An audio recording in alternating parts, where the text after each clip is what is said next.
I'm talking with Arthur Sharp from the Canobola Zone of the Rural Fire Service, and we're talking about some challenges on small blocks that have created some fires over the last year or two. How big a problem are tools and equipment, particularly in long grass? Well, generally we find that as the season starts to go and the grass dries off, many landowners are still trying to repair fences or gates and so forth, or even working in the shed on the farm with the doors open, perhaps using an angle grinder or using a welder.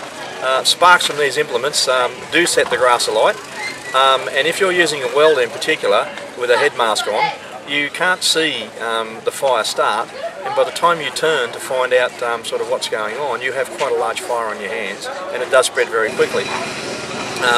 Use of that type of equipment on total fire ban days or during the fire season in the open can be considered an offence.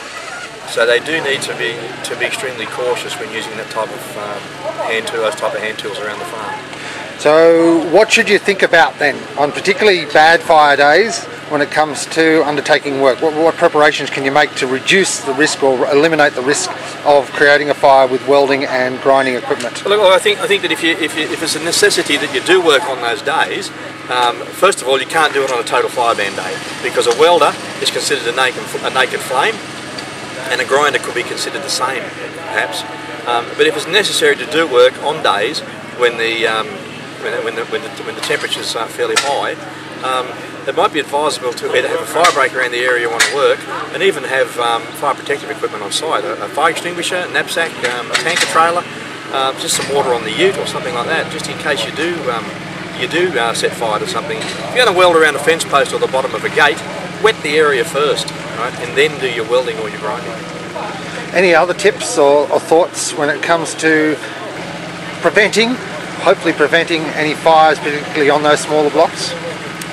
I think that whether it's a small block or a large block, there's always a chance of there being a fire there, particularly during the summer, because of the use of the hand tools we've been talking about, and welders and so forth.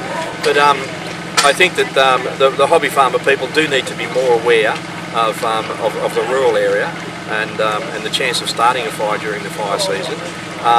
If they're going to do work, firstly on their blocks, they should have fire breaks around their blocks perhaps, and they should take care that the area that they're going to work in has reduced.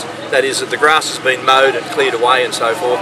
Wet the ground, as I've said, and then work on those days if they need to work on those days. But I think they should only be doing that if it's absolutely essential for keeping their stock in or something like that. If it's just a weekend and they want to repair a fence, pick a weekend when it's suitable to do it, not a high fire danger weekend.